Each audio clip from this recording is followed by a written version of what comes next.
sesibuyile siyethemba abaningi bazasijoyina ngokuya kwesikhathi.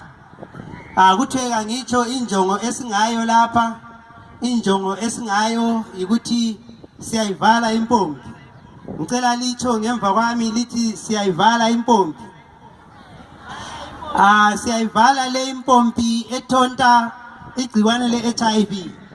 Ngakho ke namhlanje sizotshengisa ukuthi siphakathi kohlelo lokuyivala impompi.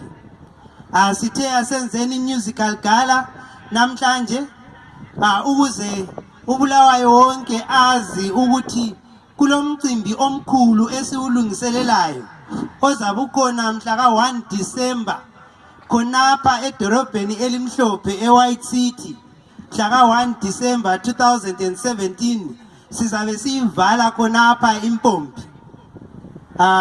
Lami ngaba yi-artist, so ngizathanda ukuthi ngiphuma lapha ke sihlabeleni sonkeni ingoma yami ethi yona siyayivala impompi. Sizobukisa njalo sifundisana ngezinto eziningi ezimayelana le-HIV, ezimayelana lempilo yethu singathi i-health kanye lokunye empilweni.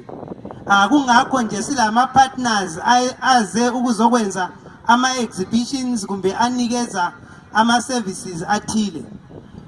Lawe unganikeza ama-service khona lapha nxa kulakho okuhle ongakufundisa abanye. Nxa ukwazi ukugida-gidela abanye, nxa ukwazi ukukhuluma-khulumela abanye, nxa ukwazi ukufundisa abanye. Nxa ulegazi elihle hamba uyobona abe-National Blood Services uyodonata igazi sibe le bank ekwanileyo egazi. Kungakho ke ngokutsho njalo ngizama ukubalulisa ukuthi injongo yethu yanamhlanje ibanzi kakhulu kulokho esikwenzayo. Inge-HIV, ingempilo yethu yonke nje jikelele. Kodwa singakhohlwa ukuthi namhlanje sisungula umcimbi omkhulu okuvala impompi, closing the tap of new HIV infections esizawuhlanganela lapha mhla ka-1 December. Siyayivala impompi. Ake livumelane lami nxa ngisithi siyayivala impompi bese livuma lina lithi siyayivala. Siyayivala impompi. Siyayivala impompi. Siyayivala impompi.